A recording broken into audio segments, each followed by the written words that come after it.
హల్లెలూయా! అందరికీ దేవాది దేవుని నామమున మన యొక్క కొవ్వూరు గోదావరి మేరీ మాత పుణ్యక్షేత్రం తరపున అందరికీ కూడా శుభాభివందనాలు తెలియజేస్తూ ఉన్నాము. ఈరోజు నేను మిమ్మల్ని ఒక చిన్న ప్రశ్న అడుగుతున్నాను. దశమ భాగం తీస్తున్నారా అందరూ? దశమ భాగం అనగానే కొంతమందికి ఎక్కడో మనసు చివుక్కుమంటది. అవునా? దశమ భాగం అంటే మనం సంపాదించిలో 10వ వంతు తీసేసి దేవుని మందిరానికి ఇచ్చేసి చేతులు దులిపేసుకోవడం కాదు దశమ భాగం అంటే. మన యొక్క కొవ్వూరు గోదావరి మేరీ మాత పుణ్యక్షేత్రంలో దశమ భాగము అంటే అసలైన అర్థం చెప్తారు మన పాస్టర్ గారు కానీ పాస్టమ్మ గారు కానీ. దేవుడు ఈ యొక్క భూమి మీద ఉన్న ప్రతి ఒక్క మనుష్యుడికి కూడా అందరికీ రోజుకి 24 గంటలే కదా ఇచ్చాడు. మీకేమన్నా ఎక్కువ 23 గంటలు 25 గంటలు ఇచ్చాడా? లేదు కదా.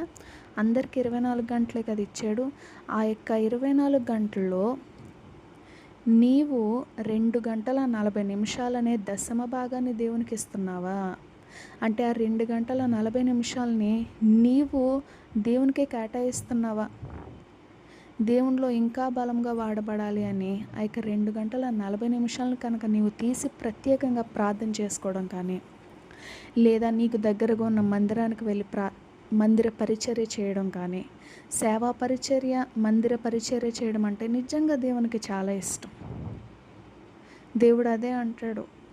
దేవుని యొక్క పరిచర్య చేయడం కూడా ఒక గొప్ప అనుభూతి తెలుసా? చాలా గొప్ప భాగ్యము. అది ఎంతోమందికి కూడా రాదు. దేవుని యొక్క మహాకృపను బట్టి ఈరోజు నుండి చూడండి, దేవుడు మనకిస్తున్న 24 గంటల్లో 2 గంటల 40 నిమిషాలు దేవునికి మాత్రమే కేటాయించండి. మీ యొక్క మనసులో ఎవరికి చోటు ఇవ్వద్దు.